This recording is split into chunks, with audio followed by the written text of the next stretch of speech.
brother's 50th. He was 50 on Monday. Happy birthday again, Kunle. I had a great time. You guys look really alike, and then I think definitely good genes because it doesn't look like he's 50. He looks like 20. As in, He looks like 20. And you know, they said I should come and say something on the mic. I mean, my mouth is always wine rough. So I said, and he has a wife. And I said, so hopefully all those small girls will stop chasing you because you are now 50. His in-laws, all of them were there. I said, Jay, just remember the windows are here. I just the guy just took the mic away from me. Oh my goodness. This mic can can put somebody on there. Can you imagine? I just didn't even realize when I was saying it. But you're good, Sha. I'm good. Countdown to your 60th. I'm good. Yes, I'm counting down to my 60th. Thank God. We're locking down Lagos We're State. officially counting down from the 24th of April. We'll start the celebration. Yes. Am I worthy? Your birthday is in May. What's wrong with you? But you're turning 60. Yeah, turning 60. There are two people that I'm sacrificing my birthday for this year. I told my husband, I said, I'm going to do official video on the 1st of May that I'm sacrificing my birthday this year for two people. For Fela Toye turning 50, who has been celebrating since, and YK turning 60. The two of you have taken May from me. So Is he May as well? It's my birthday mate. So he has taken my day. You know, but The noise there are will be on that iconic day. people that I believe should be celebrated. There's some landmark age that you don't just play around with. But I'm doing good. I was very You like the tired. hair? You I would have really loved work. it if it wasn't blonde. It's a lovely style. Beautiful hair. Lovely Suits her style. so well. Very beautiful. On that note, we move on to this. But how you doing though? What's happening I'm with you? good. I'm really I'm grateful to God. Very tired yesterday. It was a productively busy day, but I just told myself we shall use the jacuzzi, and the jacuzzi worked. That's nice. Yeah, I'm waiting for the day you tell me you used your own, because all of you that I've be been using using my own. You- They just have I jacuzzi. They don't don't make use it. noise anymore. I'm learning. Me, I to think be it's a very prudent. useless thing to have. Why? Because first of all, I don't get it. You know how jacuzzi in your house for what reason?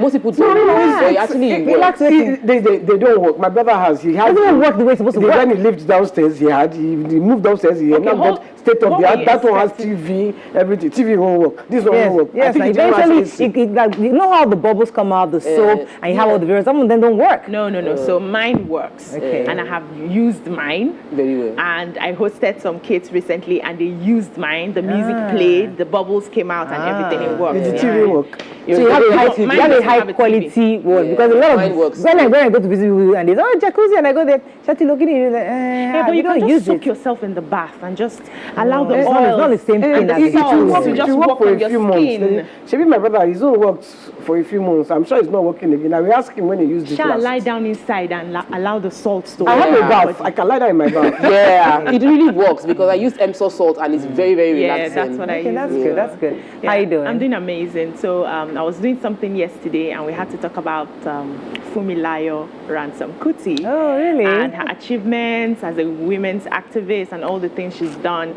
And then I was reading, and I got to the end where they mentioned her kids, and I realized that they did not mention Auntie YK. I just fixed it inside. When I finished, the person was like, but they didn't mention. I said, that's the problem. So they mention all the male male children, and then they leave out Auntie Yenny, and I know her personally, and she has achieved something. So I use you to shine yesterday. Did they mention the kids or the grandkids as well? No, they didn't mention the grandkids. They just. I'm a She's grandchild. Yeah, that's why. Oh. Fela is her father. Can you see? Not on national television, she did get educated. But they mentioned all the men. Didn't she have female children? One. One. right, Okay, yeah. she wasn't mentioned. Okay, Auntie Dolu. And she was the first. She wasn't mentioned. She was skipped. the first. So my point is, they always pay attention to the male children and then just let the female children go. Thanks for repping YK. Yes. So you represented me as the female child. Yeah. No problem. So it's, I mean, It's Now a I good know thing it's to be a Auntie daughter. Tolu. Yeah.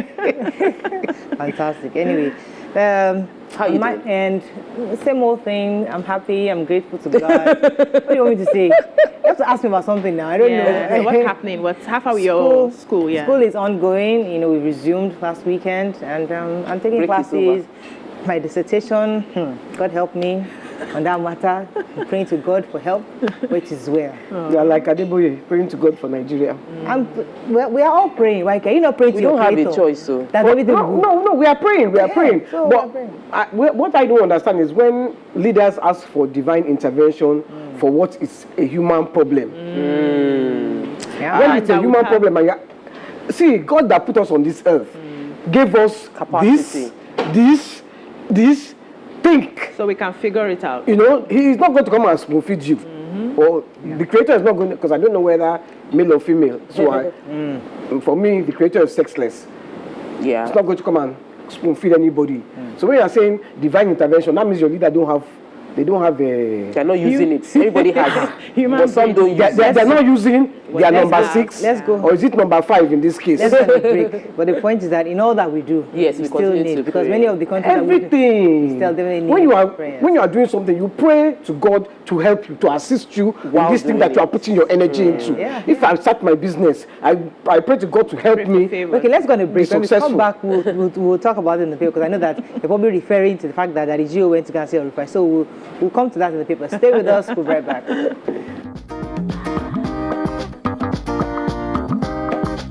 Stay tuned. Your View will be right back. Of course, I can hear you. Yes, we're going to start with the nation. Governors kick against Buhari's executive order. Okorocha in EFCC custody for alleged 7.9 billion naira fraud. Elders from 65 years account for 60% of COVID-19 deaths. Fayose alleges overvoting at Southwest PDP Congress. And police inspectors killed, guns stolen in Abuja and Delta. Adeboye predicts end of insurgency, says soon. All right, and there was a story I took also, Bauchi to repatriate non-indigent sex workers. But let's start with the major headline. Yes, so the 36 state governors under the aegis of the Nigerian Governors Forum are concluding plans to have a meeting with the leadership of the Judiciary Staff Union of Nigeria, JUSUN, with a view to ending the 8-day strike that they had begun. So according to Governor Simon Lalong, he's saying that because they had there were speculations that they rejected the executive order given by the president for, giving financial autonomy to the judiciary.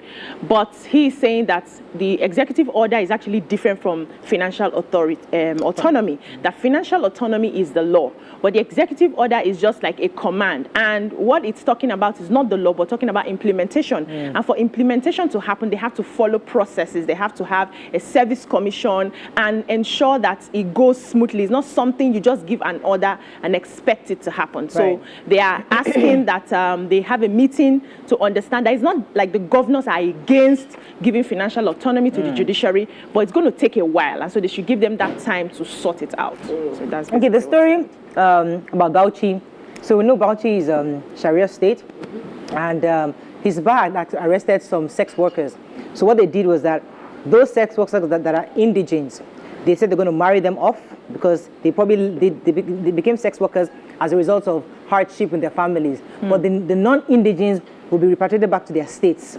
Go back to where you're coming from. Now, it's a Sharia state. We can't argue what the law is, but that's how they've chosen to address the issue. But it just reminds us that many of these solutions are local. Many of these things are local. So everybody should be, every region, every state should be respected based on how they intend to solve their issues.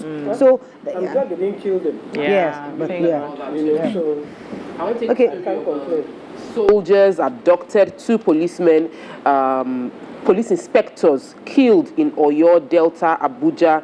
Same insecurity challenges, but what I just noticed was the nomenclature. So at first said some outlaws abducted a soldier in Ibadan and killed 2 police inspectors in Delta and Fed FCT. Then there was a case of, in Delta State, 2 ruffians used the axe, the machete and daggers to attack an inspector at the checkpoint, and they attacked the man to death. Then also in Ibadan, 3 women were kidnapped. They are teachers, and I'm highlighting the different locations this thing is happening because there was reports in Delta State of attacking an inspector. There was reports in Ibadan of kidnapping a soldier. A report of kidnapping 3 women, a teacher, a dentist. These things are spreading across the country, and the NGF should also, when meeting for JUSUN, should meet concerning how we would have a united front on how we want to deal with insecurity in this country. Okay. Moving on now to the Punch. Governors oppose Buhari executive order 10, backing financial autonomy. We talked about that already. JAM accuses University of Abuja others of giving illegal admissions. Cops hunters go after abductors of 3 women on Ibadan Ijebu Ode Road. No place in Ogun safe, says NMA doctors, nurses begin strike. Akeredolu enlists CP's Commissioner of Police support. Alleges ex-deputy keeping government vehicles. EFCC picks up Okorocha, ex-governor, faces interrogators over money laundering. And BOA 27 others now have active refinery licenses, says DPR. Okay. I was going to take the story of the Ogun State health workers. They're going on strike because they said no place is safe for them, and they complained about their doctor, 2 doctors that were kidnapped in Ijebu Ode, and then a dental worker was kidnapped. So they are not even. I think they've had to pay ransom to release the doctors. So because of insecurity, they're not even going to work unless the government can ensure that they are protected. That's where I get worried, because insecurity affects everybody, regardless of your profession. Doctors are at risk, teachers are at risk, pupils are at risk, regular workers are at risk. Why is NMA going on strike? The nurses are going on strike specifically because of insecurity. Maybe they contributed the money to save their colleagues, and so if the government isn't taking responsibility for when doctors get kidnapped on duty, then you don't appreciate the effort we're doing. But going on strike is not affecting the government, it's affecting the people. The people, the Nigerians are the ones going to be affected by the strike. It's like the two rats fighting each other because they are angry with the elephants. Now. You are just going to kill yourself and the elephants will still be there. I don't know the thing is, what is the solution to their... It's a general insecurity problem. They have to go to work at all times, just like you. Morning, afternoon, night. Odd hours. Yeah. Odd hours. You know, they have to leave at 4 a.m. in the morning, and then they get kidnapped. Yeah. Sought for security to sort of protect them. Detail. Maybe there should just be more checkpoints on the road or something. I don't know, because my friend, they kidnapped her tenant in the house in Odogbolu, and they beat. In fact, they shot at him. He pretended to be dead. You know, and they could have found other solutions. All right, let's find another story. I'll talk about Akeredolu. So, the governor of Ondo State, Governor Akeredolu, has reached out in a letter signed by Special Assistant to the Governor of Special Duties, Dr. Doyin Odebowale, accusing the former immediate past Deputy Governor, that's Mr. Agbola Ajayi, of not returning vehicles belonging to the state. He said that they made entreaties and formally told him that these vehicles, the new deputy governor needs to use them, and he hasn't released them. So now they have taken it to the police that maybe they would have to use force to retrieve those vehicles from the deputy governor. Well, deputy governor, you know what to do. Former deputy governor. Former deputy governor. Okay, let's take one more story. The Joint Admissions and Matriculation Board has accused some universities of giving illegal admission to candidates. They mentioned Uni Abuja, and they are saying that the admissions that they have been giving in such universities do not capture do not go through the central admissions processing system CAPS. And so they had written a letter to the university. They haven't gotten any response. They are saying that the university will likely be sanctioned for that action, and they are asking innocent candidates to ensure that if you get an admission that does not go through CAPS, you should not pay for registration. You should not enter the school because it has to go through the normal process. So that's basically what. All right, let's go on a quick break. When we come back, we'll move on to Daily Sun. Stay with us. We'll be right back.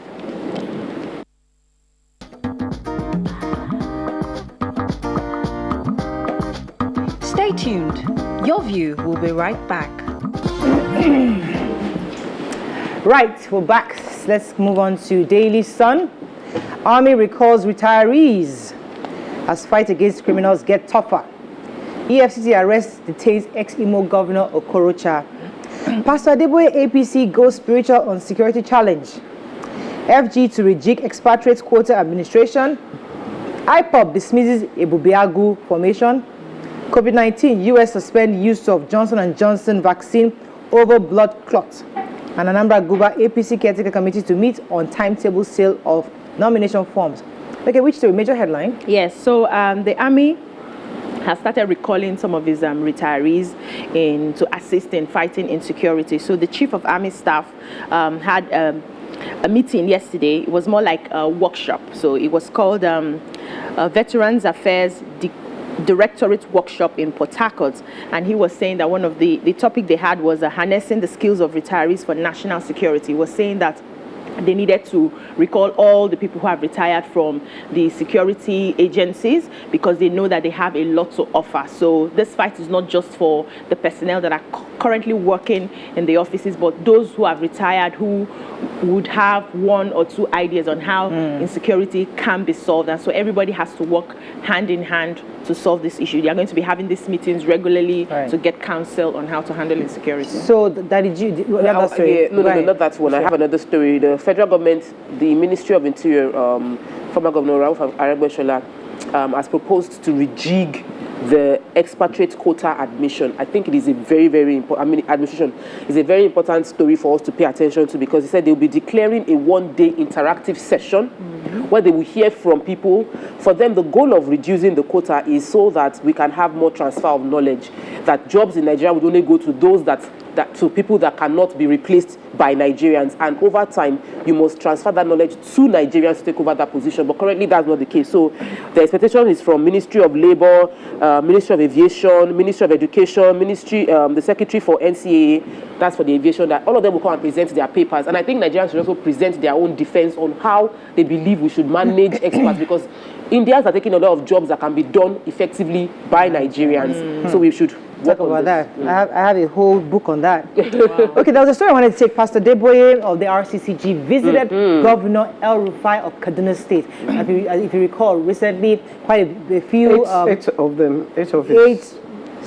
Eight of his members were kidnapped RCGG, and were recently released. So he went to visit the governor, and he said that he knows El Rufai very well, that the governor is a kind-hearted man, that he knows the work he's doing, and that God will help them to achieve success over the insecurity. And he knows a lot of people might criticize him, but we know that at the end of the day, they would understand the kind of person he is, just like he knows that he's a good man. Please, let's take the Okorocha story. And we'll take and El Rufai answered him by saying that Nigeria needs God's divine intervention. That's why you have a problem with.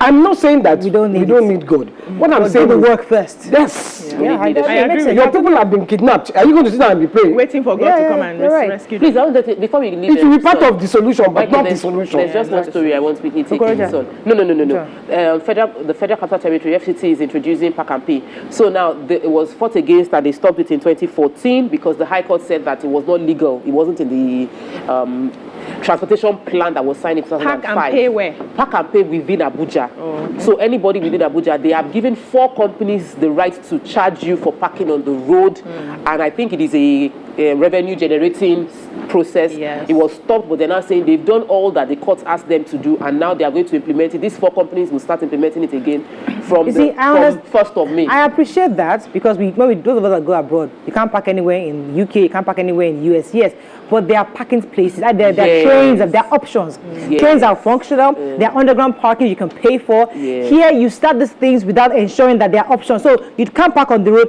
where do you park? So and apart from that, you cannot compare the size of a town like London to an Abuja. Abuja is massive. So there should be room for those things. Parking space. If they are blocking, I understand. But if they're not blocking anybody, please let them park. Let's give us options. Moving on very quickly now to Vanguard. Let's find a story. Kidnappings, killings, doctors, nurses on strike in Ogun. Insecurity, 6 northern governors link up to fight banditry and terrorism.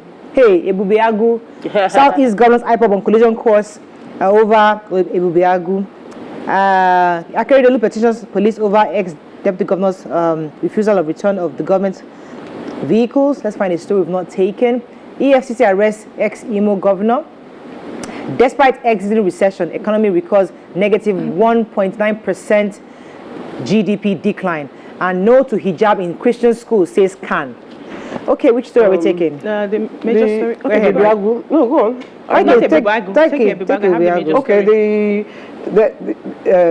It's the IPOB are against Ebibiagu. They're saying, and they are warning all the youth, don't go there. That's where were they when all the things were happening, that they set up ECN, and now they're now coming. They have just woken up from their slumber to say, yes, we want to start. Did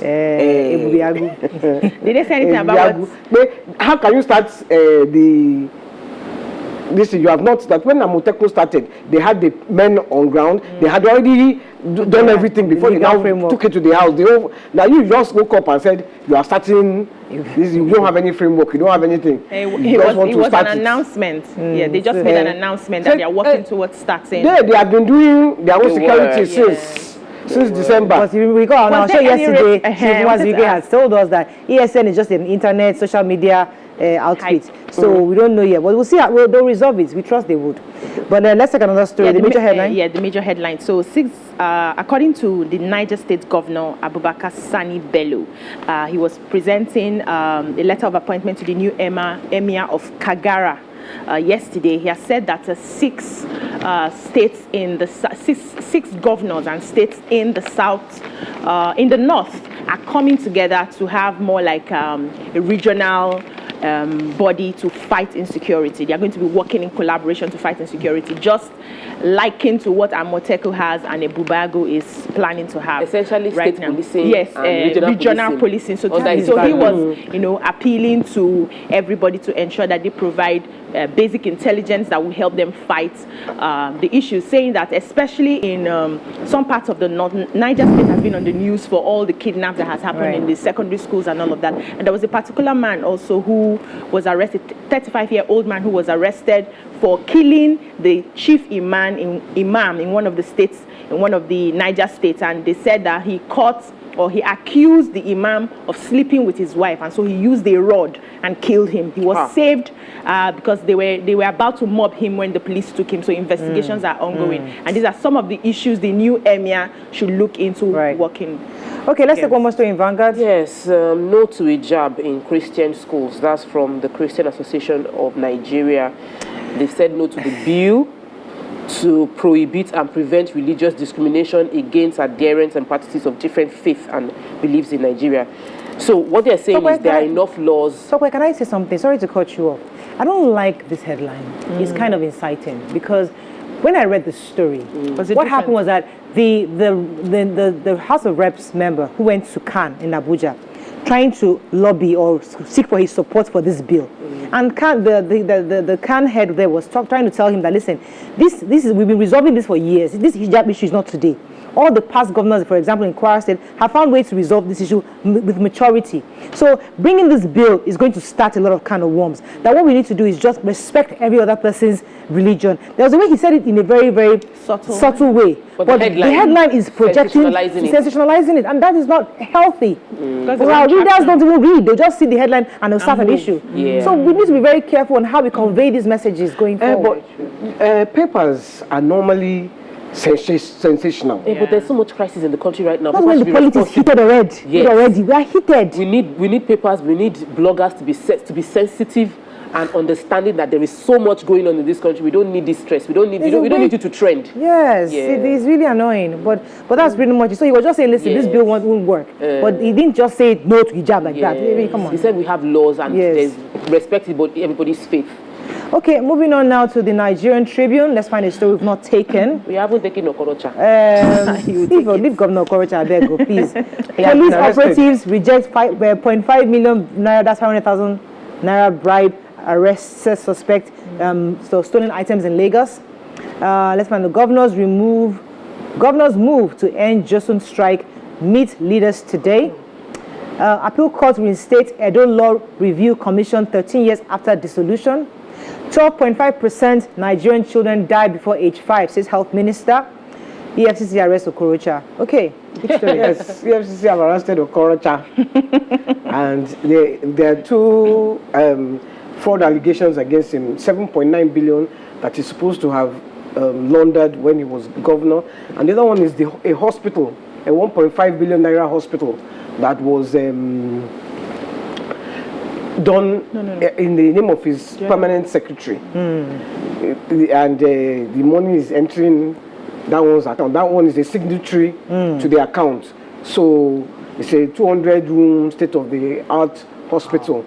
So Huh? And quite a bit of other properties. It's being questioned. There are a lot of other properties that they are saying there are controversies around it. But his aide, and I want to say the ex-governor's aide, Sam Onwemiodo. Anyway, the aide said that the governor is a law-abiding citizen. The governor understands that EFCC is just doing their job. And so the governor cooperated with that the EFCC hasn't done anything wrong.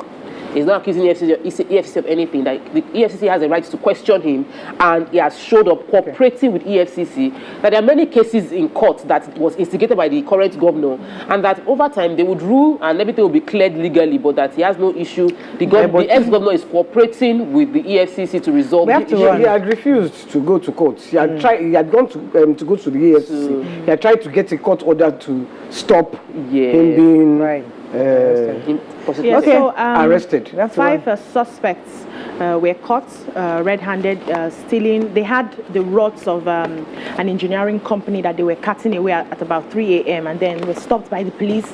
They were caught. They tried to offer 500,000 naira bribe to the policeman, and the policeman refused. So they had called on the owners of the rods that they were carrying. The company has come to investigate, and they found that it was actually their rod. So they are going to be taking the case to court. The fact that a Nigerian policeman rejected bribe, it's a good one. Okay, wow, fantastic. Let's celebrate. We have to run, but the story I wanted you to take in Daily Trust about 9 dead bodies found inside the valley in question. What was that about? It was a valley very close to where the governor had just constructed a bridge. Wow.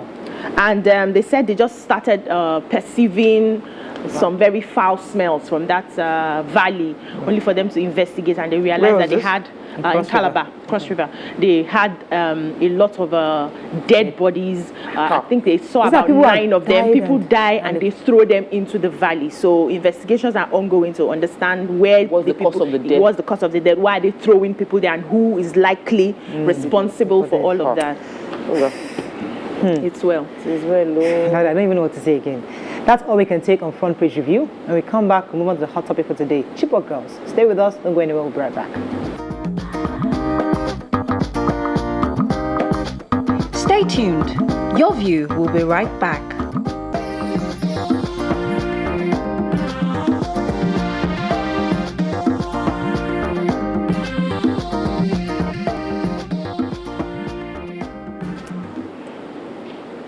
Thanks for staying with us. Today marks 7 years the Chibok girls were abducted. Although quite a number of them have come back home, about at least 100 of them are still with their abductors. Now, Amnesty International released some staggering figures yesterday, saying that between December 2020 and March 2021, there were about 640 kidnapped peoples that happened in Nigeria. Now, what is the government doing about this? How safe are our children, especially in certain regions of this country? What the government do? What are they not doing that would like them to change and begin to do? You can call us on 081-270-53687, 091-3907-648. You can tweet to us at TVC Connect. Please hashtag YourViewTVC so we can read the tweets. Now, this is one of those difficult conversations to have because we've been discussing Chibok girls for many years, and now there have been other children across the country that were abducted. Thank God many of them were released. But the point is, the callousness of this act, the audacity, the effrontery that the bandits can actually go into a government school and take up these children and even stop it. Some have even said that it can be enabled by politicians for political reasons. These are different arguments going back and forth. But it's 7 years. In your view, what are your thoughts on how the government has responded? Because this is something that actually caused Jonathan's re-election. Yeah. And we're still talking about kidnapped pupils in 2021. So what are your thoughts on it? And what do you think we can begin to do to stop this and stem this from happening going forward? I think the government has failed its citizens in protecting the lives of the citizens and their property. And if you fail in your primary responsibility as a government, I really do not know what is left. And it's 7 years now. I remember when this happened. there was a lot of noise. Everybody wanted to be, associated with bring back our girls, bring back Chibok, bring back girls. And 1 year, 2 years, 3 years, 7 years, and the government of this country cannot tell us exactly where these girls are, exactly how these girls are faring, exactly what the plan is to bring back these girls. There is no conversation going on anywhere. I know that some civil societies had tried to, reach out. Amnesty International had been on it. Conversations have been had, but the government of the country had not come out to give us a plan. Okay, that, we have wasted time, this is the new strategy. Or even give us updates on what they have found and what next they need to do. Now, I'm also worried about the parents of these children who, most of them, some of them have died. Some of them have, gotten one disease or the other while waiting for their children. We do not even know the state in which these children are. We don't know if they have been converted the other way. So there is nobody talking to us or giving us any information. I think 7 years. The worst part of that, the Chibok and all the kidnappings of children is a lot of parents have decided, okay, no, my children are not going to school again. In this report, there is this 16-year-old girl who her parents have said, go and marry, don't go back to school again because I cannot ensure your safety in school.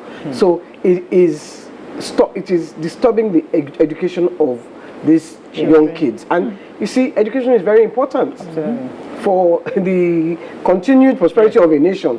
Your youth have to be educated. Now, that in that region, everybody is afraid. Because if I was living there, you won't. No child of mine would be going to any school. Right, absolutely. So, let me get your initial thoughts on this one. So for me, one, of course, we are all disappointed with the fact that there are still Chibok girls, 112 in captivity 7 years after. We've heard rhetorics, we will get them all out. They will be rescued. We have spoken to them. We've heard it all from across the administration since it happened. And I feel really sad that the way I on this show bashed the former president over this situation, and now we see him in a worse quagmire where it has spread farther than where it was happening then before, and we're having consistent kidnapping. But something else struck me when I read the report, especially the one by Daily Trust, in that there is an emotional burden that those that have even been saved are carrying. So they say they are freed, but they are still trapped. Since they've been freed, they are still trying to get their O-levels done. Most of them haven't even passed their WAEC exam, and they were purportedly writing it then. So what could have happened to them? The trauma. And some of them have even dropped out. Some dropped out and said, we're not even doing school again, we are going to get married. Okay, I was going to come there because I wanted us to initially talk about our thoughts on Chibok and then what has happened to those who have been rescued. Because the numbers are crazy. I see that the report I have says 107 actually failed their SSC. Others who came back just got pregnant, didn't even bother to go back to school. And some went back to school and then eventually dropped out. Just like you said, so even if you rescue them, what's going to happen to these children? So it's the ripple effect of this act of even kidnapping in the first place. That I want us to understand that no government should be sitting down and watching your children kidnapped. What are you doing to protect the schools? Sometimes we hear that security operators sometimes get this intelligence, like, they're going to do this. But nothing is really done to protect the schools. If you go to some of these government schools, there are fences, there are no fences. No security.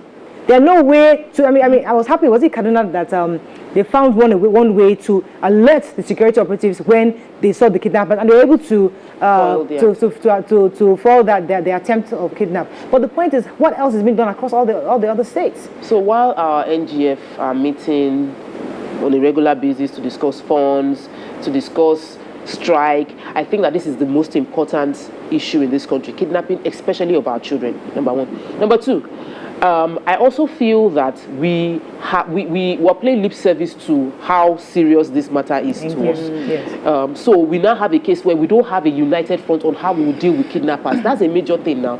So a kidnapper can kidnap in one state and go to another state knowing that they will negotiate with me in this state, but this state they will not negotiate with me. So we have not put action to the words we're saying, and that's a problem. Also, thankfully, the former presidential aspirant, Atiku said that he was going to give scholarship to 25 of the students that were rescued. Those ones got to school, but trying to find out where are they in this scholarship, there's no information. No information. So what exactly is the education they are now getting? Like we've already, they are back, but they're still sort of abandoned, and there's no system to reintegrate them into the society. And then we are not studying the ecological effect, the comprehensive. Why can say people will not want to go to school anymore? Then we now have the case of those that came back not even wanting to go to school. So we have a backlog of other problems that are attached to this one issue of kidnapping. And first and foremost, that part of the country is where we have over time been encouraging people to put their children in school. There's a lot of poverty in the land. A lot of people are not educated. They do not understand the value of school. So it had a problem of trying to even get them to believe in the school in the first place. And now when they have succeeded in sending a few of their words to school, you now end it. So there's an agenda to ensure that that part of the country is impoverished. And the governors are not paying attention to what is happening. It's a ploy. Why is it that in every school in that area is a target, more like a target where kidnappers will go in and ensure that they close down the school? Because after the abduction happens, you find out that the schools are closed and everybody just goes home. Why are they paying attention to schools in that particular area? That tells me that there's an agenda to ensure education does not go on for their citizens in that area. This is what I intend, or I pray that the governors come together to ask themselves. There's something they say, if it happens to your father, if one sickness kills your father and kills your great-grandfather, it becomes a family sickness. The governors of the north, the northern governors, should come together and ask themselves critical questions. Why is this happening to our people? And what can we do to safeguard our people so that we do not become uneducated and impoverished in the midst of Nigerians? Let's go on a break. We'll come back. We continue this conversation. Stay with us. We'll be right back.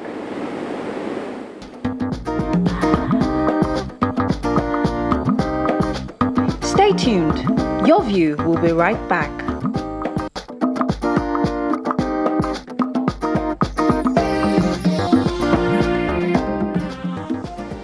Thanks for staying with us. So we're still talking about the fact that government's approach to getting the Chibok girls back have failed over the years. It's been 7 years now. But we're now trying to see the ripple effect of this inefficiency on the part of our government. So I was saying, somebody was giving an analysis saying that you see a young 13-year-old girl in the southern part of Nigeria going to school, preparing for her exams, and you realize that her counterpart in a different part, maybe in a certain northern part of the country, is unable to have that confidence to go to school for the fear of being kidnapped. And these two girls will grow up in this same country at a certain age. Both of them, this one is get educated and move on and have a career. The other one is staying because of fear. Her parents won't allow her to go to school, rather marry her off. Now, and we are all here trying to get the girl child to be emancipated, to be developed, to be empowered. But is that whole effort being counterproductive? It's going back to what you're saying. There's a lot of movement to get girls empowered across the country, and yet this is happening, and our government is not even ensuring. I want to just say something here, because I think the most painful thing about this empowerment of the southern girls to the northern girls is the elites in the north are empowered. The people with rich parents, the people with middle-class parents, they go to good schools, they are empowered. Some even come to the south, like Queen's College and government schools, government-owned schools, federal government-owned schools. So their own children are going to school. Now it is the ordinary citizen that cannot afford, that is relying on government to educate. They are the ones that are endangered. So that is the problem that I have. Look, when I see governors, all the governors are saying, they are doing things that are not important to the safety of Nigerians. They are not empowering Nigerians. They are not ensuring the safety of Nigerians. Hospitals, zero. Education, zero. Zero. Then you see that they want to do a meeting of soldiers wearing hijab. Excuse me. Is that a priority? They don't prioritize. Now, if you don't That's the biggest prioritize, how can you move forward? So I think that is why I say it is a mindset thing. When they say, oh, the youth, whether it's youth, whether it's one person that is there, once the mind is not set in the right direction, we are going to be just going in reverse. Okay, I'm going to take Demola's call. Thanks for calling, Demola. Are you there? Yes, I'm there. You're live. Go ahead, please. Yeah, morning, Mariah. I must really commend you for taking interest in this topic.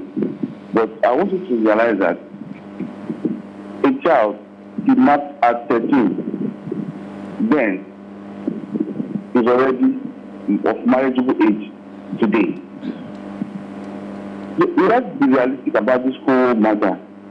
The same area, foreigners were kidnapped and their country came in, took their people and went away.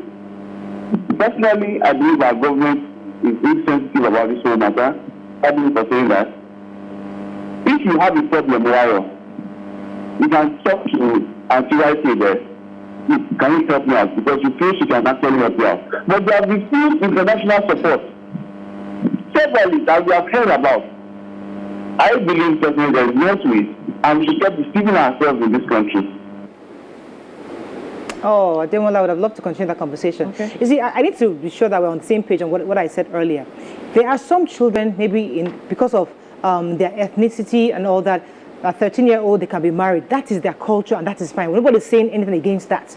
That is different in this conversation. The point is that there are some children that choose education, and their parents have allowed them to go to school. These children are the ones that are not being allowed to be educated because of the insecurity in the state. So I want us to separate it. There are those who go off to marriage. That's fine. That's not. We're not here to debate the culture of the rightness or wrongness of that. Is the fact that those who want to be educated cannot be educated, and then their entire future is on hold because the government have not been able to secure their school for education. I think it's just the case. YK nailed it.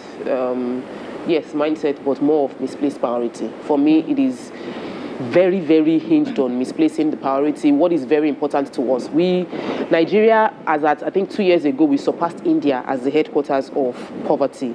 We seem to be. It seemed like the government seemed to be on a race to push more people into poverty, especially with the inflation, food expensive, education.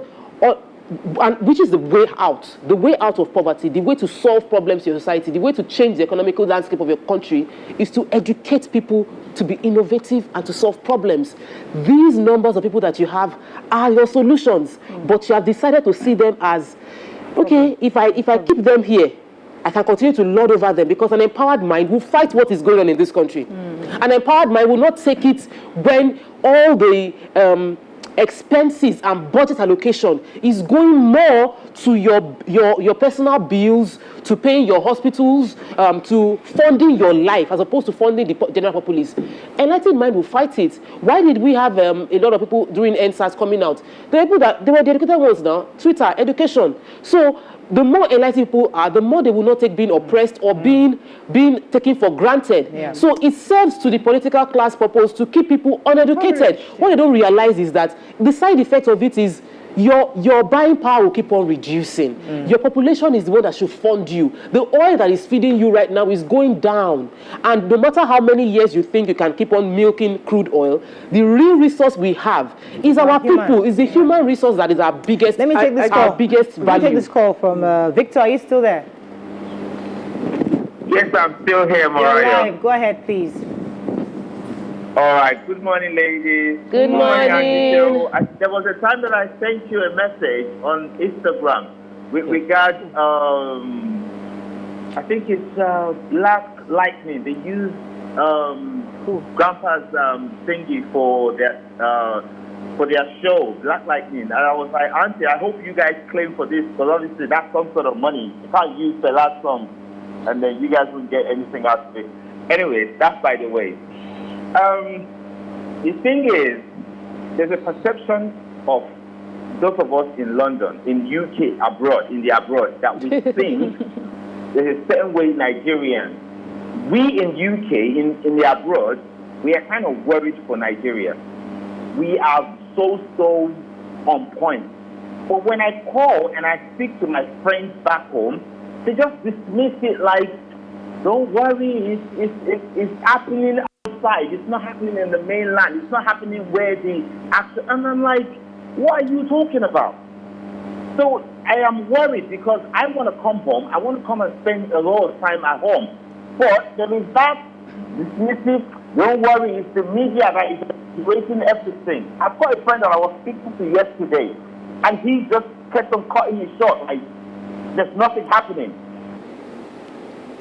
Right, so he's saying that the feedback he gets from Nigeria is that it's okay because we are down south. But because it hasn't come to our doorstep. So yes. When it's happening to one, it's actually happening to all. It's not but I wanted to say that it happens in Lagos. It's just that we don't hear. There are a lot of I was reading also. I think I posted it. See, look at these 3 kidnappings that have no paper carried it. You know, if you go on maybe social media, you hear, oh, my Kenikon was kidnapped. The papers don't carry everything. So insecurity is not just in the north; it's everywhere. Right. So let's even just see these doctors that are going on strike. Yeah, in Ogun State. Do you know what they said? Let me just. Do you know what they said? They said that another thing that one of the things when they go to the police, the kidnappers will tell them inside the den what the police said, what they told the police. So that means they are working complicit. Together. Yeah. Yeah. So for me, I think we're just taking one step forward and like 10 steps backwards. And you know, you mentioned something that you raised 2 girls from 2 parts of the country that are going to be working in the same Nigeria at the end of the day. And it just, you know, shows that, because I remember when I was growing up and we had people from the north. I did not mix, I didn't know the elites, I didn't know the middle class. The only people I had around me were the poor ones. And then we always assumed that they had nothing good come out of that part of the country because we didn't get to know them. So when my father started working he worked in Kano, he worked in Maiduguri, and I had to visit, and I mingled with these people. I realized that they're actually intelligent human beings. They are actually smart. They're just like you. They are just like me. There is no difference. But the mindset we had, because some of them were not given the opportunity to get education, is that there's nothing, they are dull people and all of that. And this is limiting our human capital. Countries who have excelled are countries who are able to gather human capital, especially when it comes to young girls and women in the workforce. So you put in, the men are working to put in their best for the economy to grow. The women are working to put in their best. Everybody is coming together to build this nation. I would like to ask a question to the presidency and our leaders. What is the vision for Nigeria? Do we have a vision? We hear the American dream. Do we have a Nigerian dream? Do you have a blueprint or where you want to take us to? And this is for other people who are looking to, get into leadership. What do you plan for the country? It's not enough to just sit down and share money and just do one infrastructure here. Our human capital is the greatest asset we can ever have. And it's not just from people around the south or the east. We need to galvanize everybody. We need to work with everybody. People in the north are very resourceful. Even the poor ones there that are not given the opportunity to get education. What is the plan for Nigeria? Let us take it from there. All right, let's go on a quick break. When we come back, we take some tweets and calls. Stay with us. We'll be right back.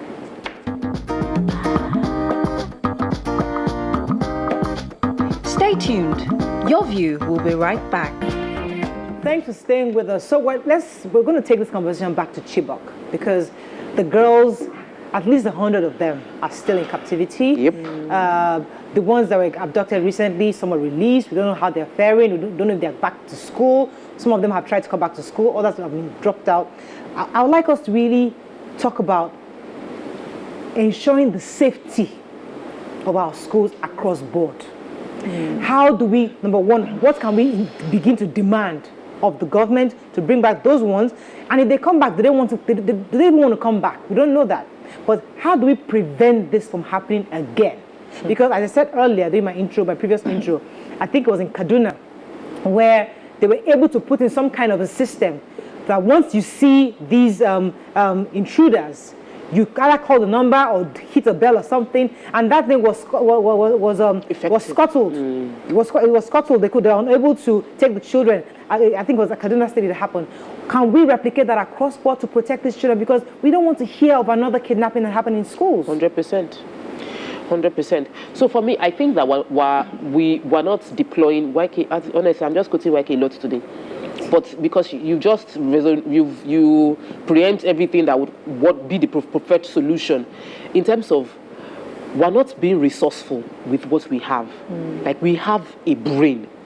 This is this same brain that developed countries used to solve their own problems, because they all had, if you go back in history, America had their own where there was a lot of kidnapping and crime extensively across the country, and they deployed their number 6 or number 5. Like I said, number 6 or number 5. They deployed it to mitigate a lot of this crisis, and I think that our leaders, they seem to be bereft of ideas. That's just another word to use in terms of how to create the solutions to this problem. So we know that it's carrot and stick. We even former President Obasanjo and Shegumi brought a blueprint. When they dropped that, my expectation would have been that from the government's point of view, somebody would have read that thing and responded and say, oh, we've heard this, the NGF is going to do this. Like, we don't seem to be on top of the game. Like, we're not even thinking about it. So for me, it is innovation. That's Kaduna was able to innovate. They did one thing, but we can have other states find in an innovative way to solve this problem, but we're not thinking. Just to tell our viewers, we're trying to get to the guests earlier to add to this conversation, but unfortunately the guest cancelled, so that's why we're just talking about it. So I mean, great to have somebody who has been involved in the front lines of the campaigns to bring back these children, to help to give us share us what they've done so far, what the government is saying. To be great to hear from the government. What have you done? What are the updates? As Busy has said earlier, what should be our expectations? How do we even manage the expectations of the parents? So that's what we would have loved to have, but unfortunately our guest cancelled on us this morning. So we're just discussing. I would like to get more phone calls and Twitters on your comments on this. Yes. When the girls were first kidnapped, there was this whole campaign of private citizens who bring back our girls, bring back the Chibok girls. The Chibok girls, people wearing T-shirts, people tweeting. But 5-6 years down the line, everybody's silent. So, and I think it's one of our major problems in this part of the world. We can't sustain things, So we will be looking at us and they'll be laughing. Don't mind them. I remember when we were first voting for Fela that time. Before we knew it, Fela was 200,000 people. Now, to get people to even vote, even me myself, that I'm have you voted? So we can't sustain. And because I think if those people had sustained that to bring back our girls, government would have been forced to listen. Okay, that's one. Let me take Osuji from Abuja and hold it for a while. Osuji, are you still there? Yes, I'm here. You're live. Go ahead, please. Yeah, good morning. Morning, you're live. Go ahead, please. Yes, I want to make a contribution towards the abduction of all these school children, Yes. What I'm trying to say is that at times we lack our security personnel, we lack short of manpower. Are you hearing me? Yes, very clearly. True. We lack of manpower. And again, I believe that all these bandits attacking these school children, their numbers are higher, more higher than the number of security personnel that we have. Especially, now for example, the police did advert 2020. Civil Defense did advert 2019, of which the mandate given to Civil Defense is to protect the government infrastructure and also to protect these children. If they can deploy their personnel to all these schools, their armed personnel, as to station them. Ooh. So it's been great to have. Well, see how many schools can you really secure? You like that? I wanted to add. Let me just take this. I wanted to add to YK that when Chibok happened, we didn't have any VIP child amongst them. So it was easy to just talk shop, insignificant human beings. Okay, let's move on. Let's find something else to do. And but we see there's always a difference in response, in the type of response we get when a VIP is involved in all of this. So we know that one. Let's not even mention it. But also, it shows me that the government is not in a place where it cares enough for its people, because people who live around those areas, who know these people, can easily go to the police and make reports, but they are afraid that their lives will be, threatened. These bandits come back and carry out reprisal attacks in these villages, and the government that they have reported to cannot even protect them. So I do not want to believe that people around those areas don't know where these people are. They know, but they cannot say anything because they do not trust that the government will protect them. So solution-wise now, in seeking for solution, the government should set up,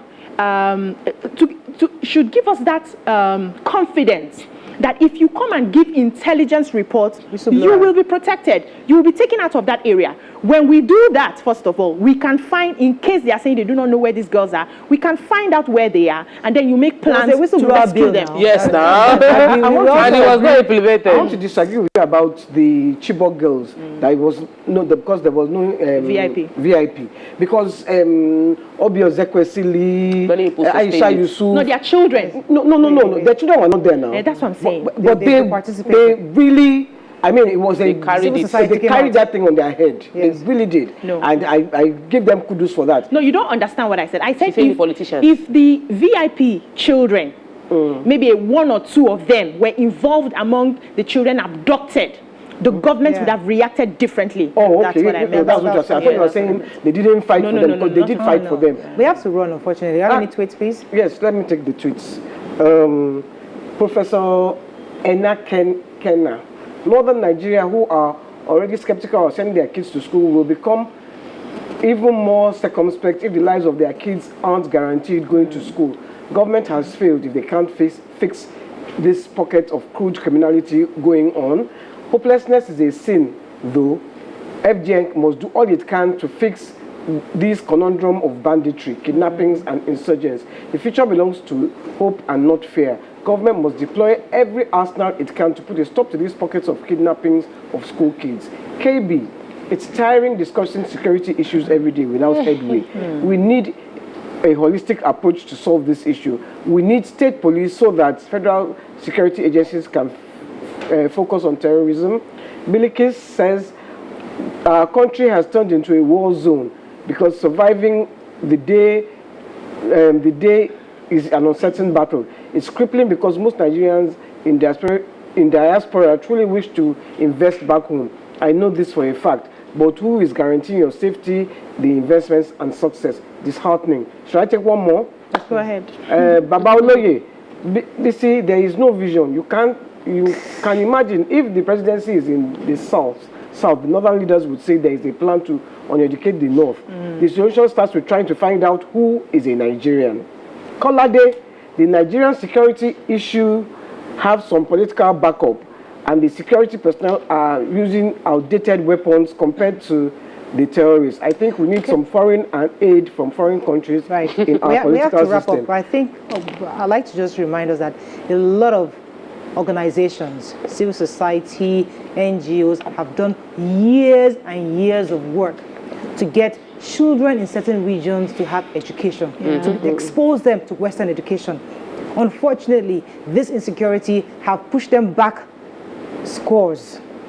So we're saying that it's difficult. How do we begin to rebuild and make education attractive to them in these societies? How would a parent be comfortable in sending their children to school? That is a serious problem, and it's something that the government, aside from securing the schools, how you're going to develop that proposition back to the parents is something that the government must begin to think about towards getting these children back. We have to wrap up. We have local governments. Why can each local government not be in charge of all the schools in his area? They used to be.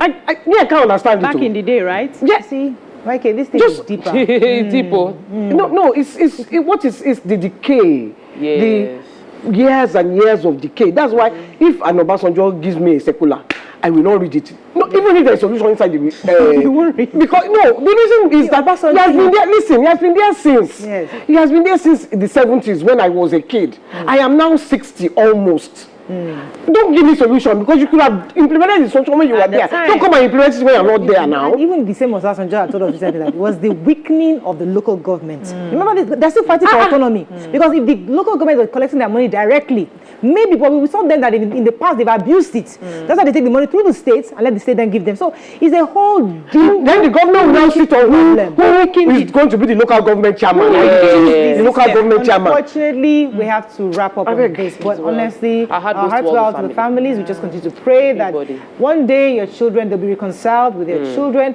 And pray that also God will give our leaders the wisdom or the idea on how to rescue the remaining children and reconcile them with their family.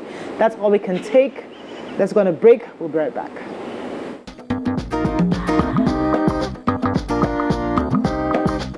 Stay tuned. Your View will be right back. Oh my God.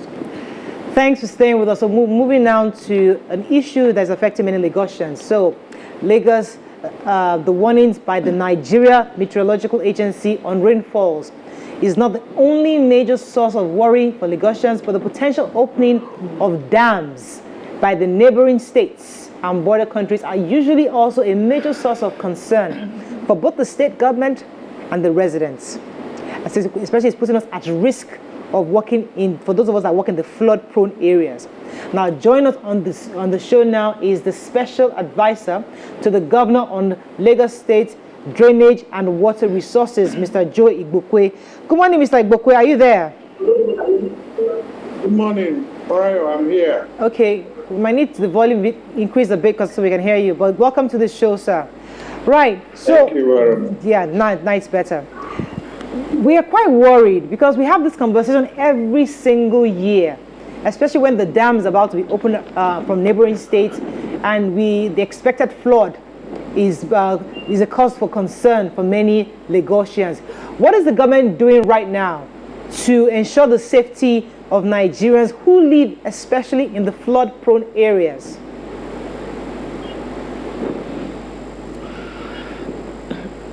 Did you get that, sir? I can hear.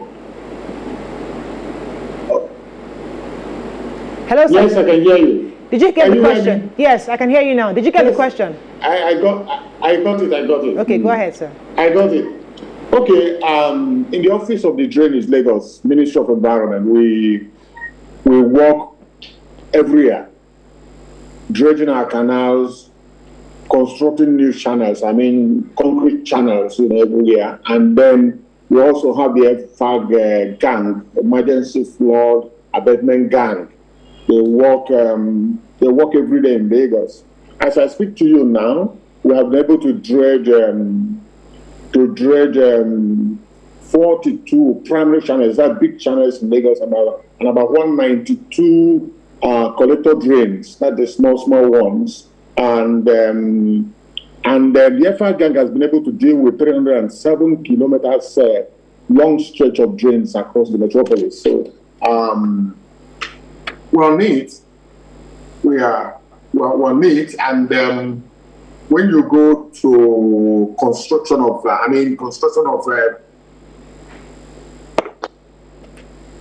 hello? Yes, we can hear you. I said, I've finished with dredging and cleaning of channels, primary channels, secondary channels, and tertiary channels. And I've also told you about emergency flood abatement gang. They walk every day in Lagos, cleaning the drains, especially the secondary drains and the tertiary drains, before the rains. If you go out in Lagos now, you will see them across metropolis. They're always on yellow trousers and yellow shirts, doing the work. And we are also constructing channels, the concrete alignment. As I speak to you now, we have done, last year, we did about 30 kilometer walk, 30 kilometer, concrete drainage channels, primary walk. And then, of course, 56 number of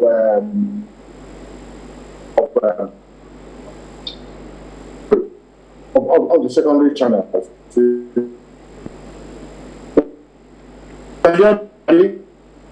Yes, we can hear you. There's a bit of network issue, but we can definitely hear you.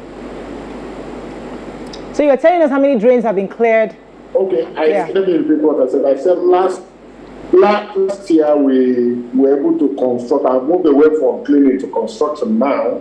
We were able to do the channels last year. So, with a big and this year we are planning to again that will give us a distance of about 45 kilometers. So we are doing a lot. It's a continuum. We can't stop because Lagos is a coastal city and it is prone to flooding, just like every other coastal city in the world. Talk about Miami, talk about New Orleans, talk about Netherlands. So it is a continuous exercise. So we're always aware that rainy season is coming. If I friends on the Engineer Ibokwe, let me go on a quick break. We're still having some issues hearing you properly. When we come back, we'll continue this conversation properly. Stay with us, we'll be right back.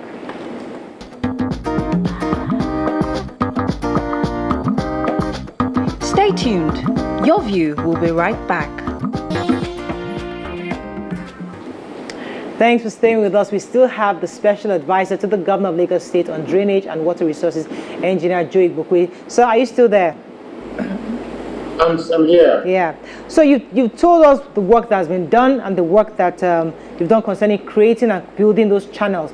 But my worry also are for the buildings that are blocking drainages. We've seen that Lagos State in the past have tried to demolish some private structures that have blocked some drainages. How far is that going? Are there still buildings going to be demolished in the way of drainages of the channels? Are there plans for demolition, or have all the illegal structures been demolished already and that we're just now building new structures? Okay, I believe you can hear me now. Yes, very clearly. You can hear me now. Okay. People will always break the law, and that is the problem we have. People go to them, and when you confront them, please forgive us, but we don't do that. The infractions have to be removed.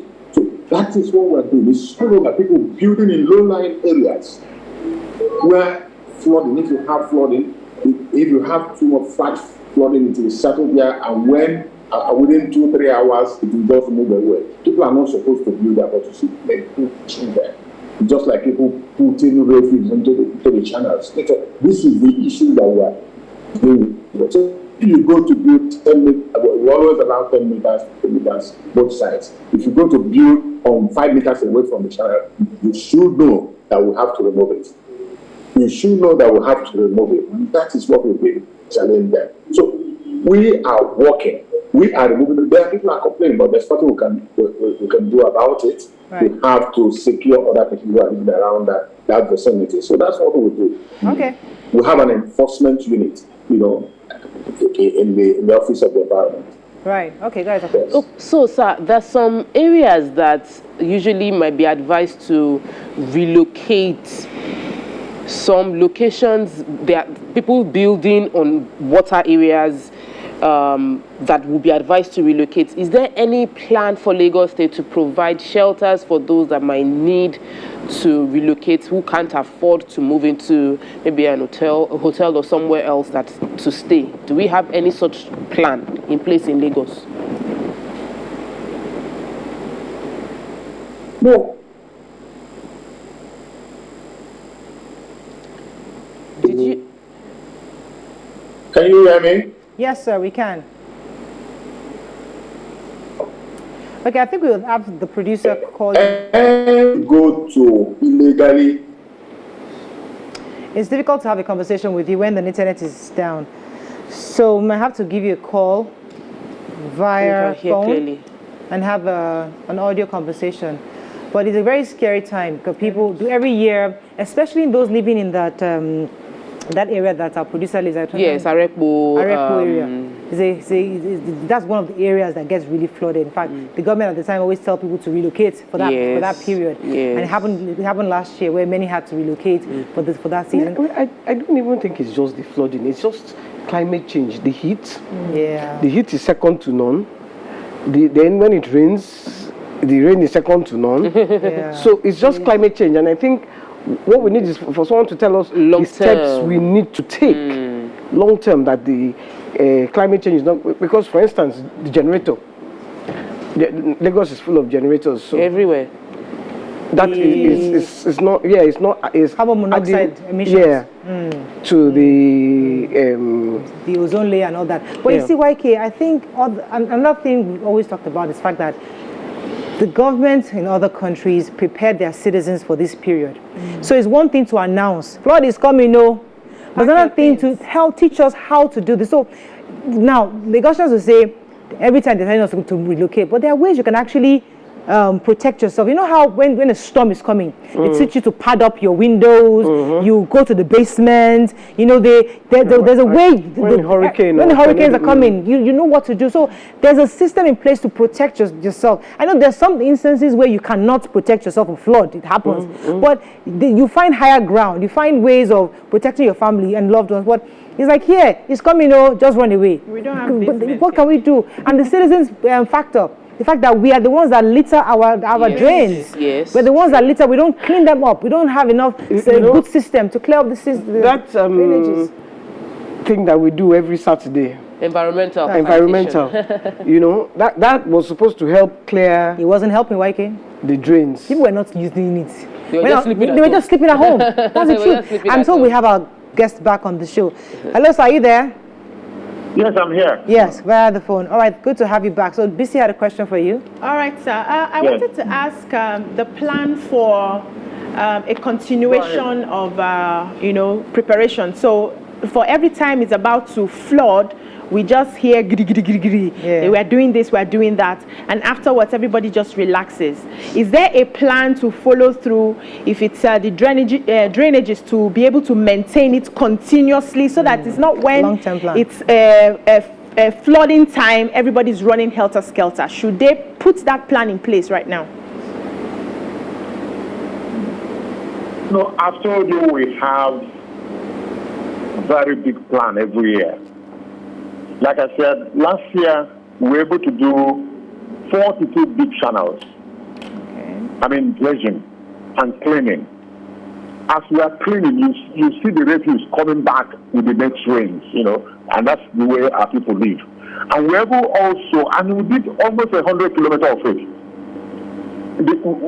The same last year we did 192 primary channels, almost 200 kilometers. And also did 307 kilometers of drains, cleaning of drains. They walk all over Lagos.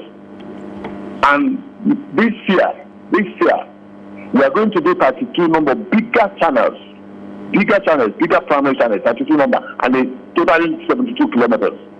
We are going to also do 241 new collector drains, totaling 256 kilometers.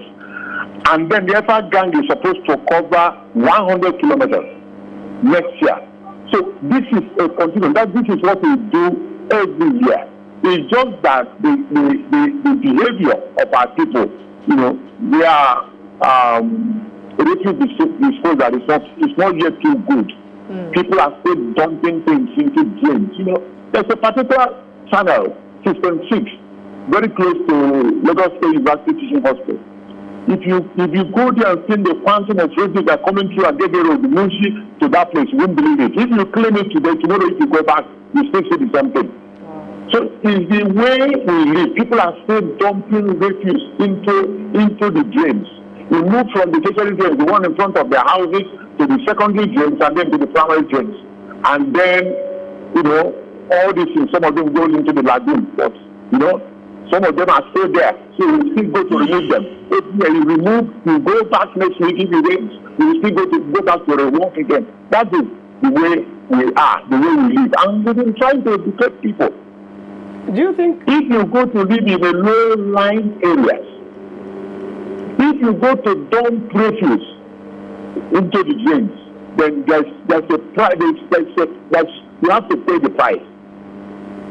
You cannot be everywhere at the same time. You have to pay the price. So people are supposed to live in a city like Lagos. We are supposed to be civilized people here. With all the right, efforts, sir. with all the campaigns, we expect that people should behave. Okay, let me get a question Themselves. for you. Go ahead. Yeah, you know, I agree with you that people don't listen and they will continue to litter the canals because there is one in front of Shrine. We have to fight people. They go inside there and they go and defecate, you know, and it's my boys that have to come out and clean the gutter. People don't care, they just come there. But I was thinking, isn't there a way, maybe you can form, you know, this, it's not barbed wire, it's mesh, one kind of mesh that, so that the waste will not Blocked. go into block the drains. Isn't there a way you can do that? Barricade. They've done that. No, that's why we are lining the channels first. And that's what we are going to do next. It's difficult for you to go know hundreds of kilometers of such, you know, drains that we have in Lagos. It's difficult for you to barricade all of them. Some have, some do not have. So, and we cannot be everywhere at the same time. We cannot finish it at the same time. So we are asking people to leave. Let me suggest something. Live a decent life. Then from the habit of managing the resources, you know, and we have raw material to take it away. Just manage to find a dustbin and put it in front of their house and put those things there, and normal people come to pick them away. We generate about 15,000 tons of produce on a daily basis in Lagos.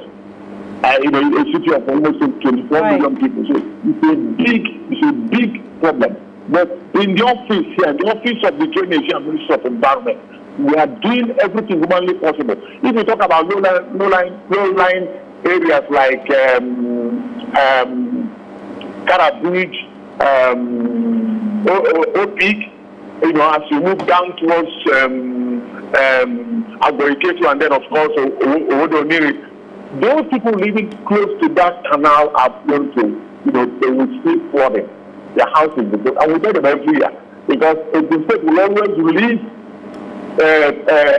you know, water from the dam. You know, occasionally they release, and when they always give time so that people who are living there should find their way. Because they're not supposed to be there in the first place. Right. So they always give time, date when they will release such you know, volume of water. You know, and it just goes. It doesn't stay. Let me get in one final question for you, Engineer Igbokwe. Go ahead. So I asked this earlier concerning shelters. So we know that people will be displaced whenever we have this heavy rainfall, which is happening almost every year now. Does Lagos State have shelters where people can stay? When you say some people are in the wrong places, where can they stay for a while for the rainy season to go and then they go back to their homes? No, they are living there illegally. They're not supposed to be there in the first place. That's what we are saying.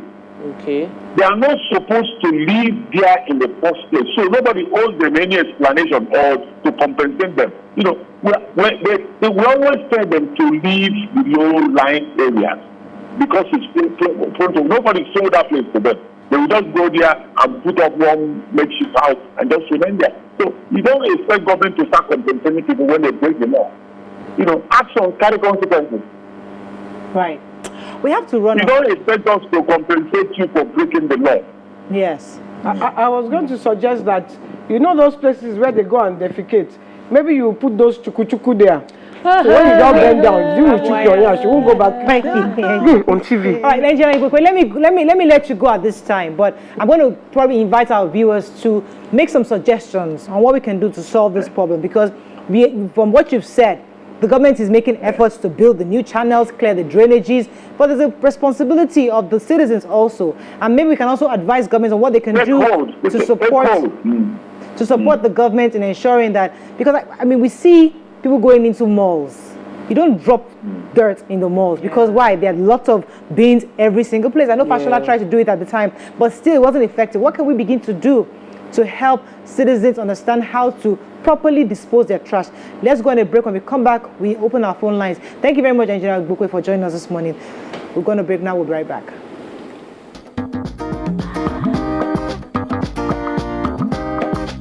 Stay tuned. Your View will be right back.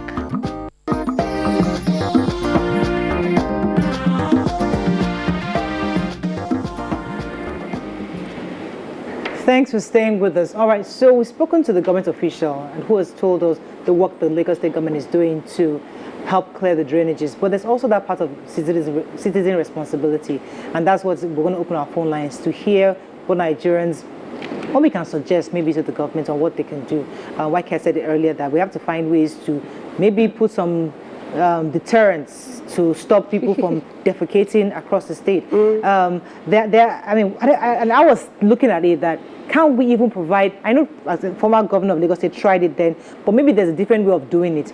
For example, in those crowd areas, so where you have the motor parks, where you have big bins available. Even there was a time in Lagos State where the taxis, the buses, the danfos had bins. They all had trash. So they have it, but they don't use it. People just throw things off the window. We're just indisciplined. Like we're a bunch of very indisciplined people. That's just it. Because if you drive through, okay, so I always go to Mowe because of my location there. So when there's no traffic, you would see the entire floor littered with, people are in traffic. They will drink, they'll throw it outside. Choose something, throw it outside. And I'm like, the entire place is all littered up. But who are we going to hold responsible? Those that are hawking there should develop a structure to clean up because you are the ones providing them what they are selling.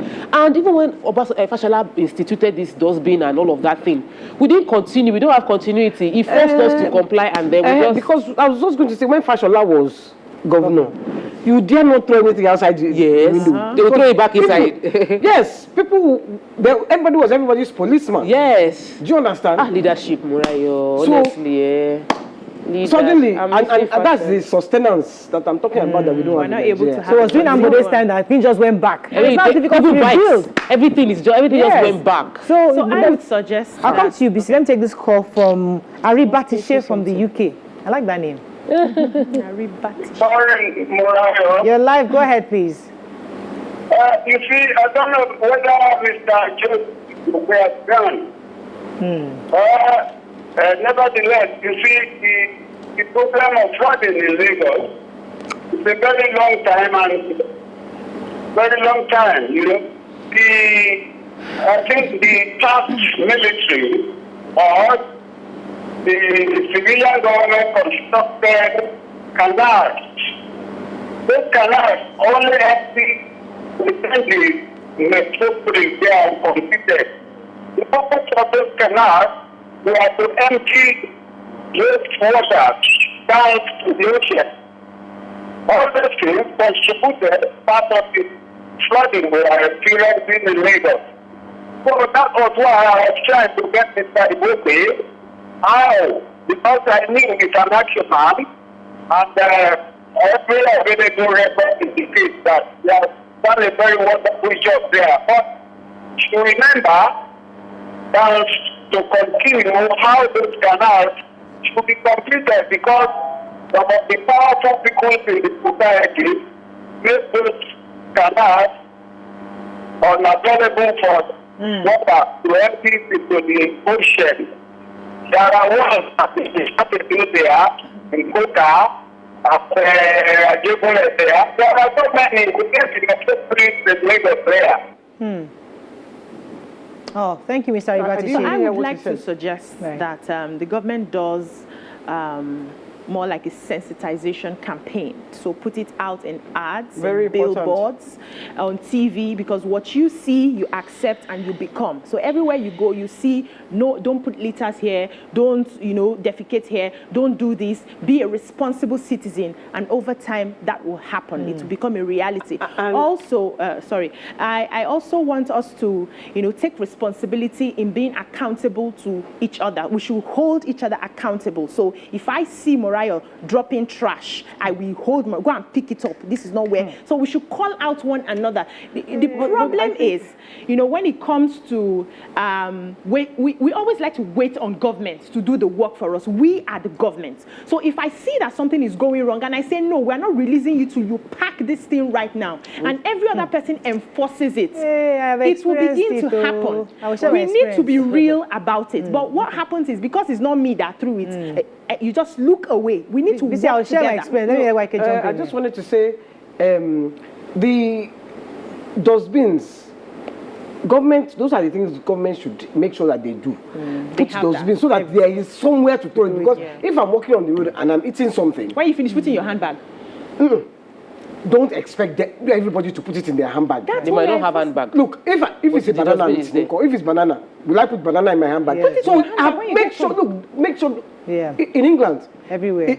It's trash. everywhere there is a dustbin. Yeah. Yes. So you go, you don't want to litter. Yes, because Anywhere. Because there is somewhere to throw provision. it. That's what we have to The government continually We have have that, We but don't we do our spoilt part. it. Yes, we spoiled it. I know Yes, green fashion. we They spoilt had the it. recycle one, they have paper, they had trash. I saw that one. We spoilt it. They put barbed wire to distract people from crossing the road. We broke spoilt it down. it, yes. Until we deal with I saw ourselves. somebody. because of the Let me tell you my own. a I was in battle. traffic. In the car in front of me, I was being driven. The car, somebody threw. I think it was they ate the nylon bag, black things, and there was bottles, something inside. They threw it on the floor. I got down. I went in there and I threw it back into the car. You know, the woman came out and said, "What's your problem?" I said, "Why would you throw it?" Say, "Is it your business? Is it your road? Is it your road?" This was many years ago.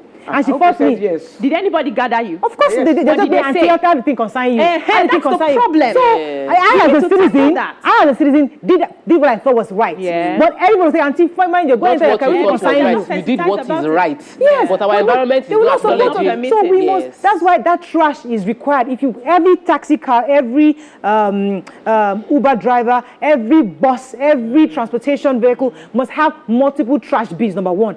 After that, they empty it when they get to the motor parks. Yeah. Empty it properly. Make the bins there accessible and have it cleaned up as often as More possible. importantly, can we have Anywhere there are continuity people so walking, that when government make sure that there are trash cans. Yeah. there. Yes, all those walkways. then So can why- we have continuity so that when a government achieves something, we don't retrogress?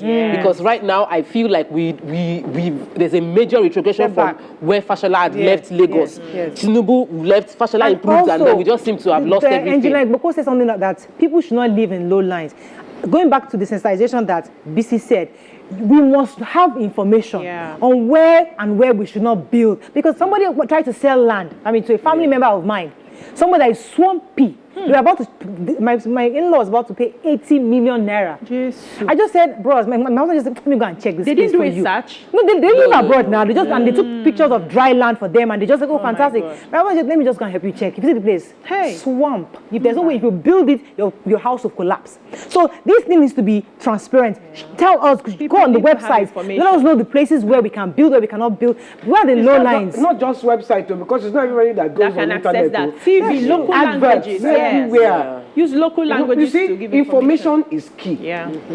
I think it's one of the things TVC says Yes. in the advert. Yeah. Information is It's key. True. Why Information can't- is key. If you need to break it down They in have local to run, languages, unfortunately. go ahead. But please be careful, especially if the floods are coming. They tell us every year. By now, you should know now that we. If your area, just quickly move all the Please things to just the top find a floor. way to relocate or have find floor something now. to do. That's all we can take on the show. We'll see you tomorrow. Bye for now.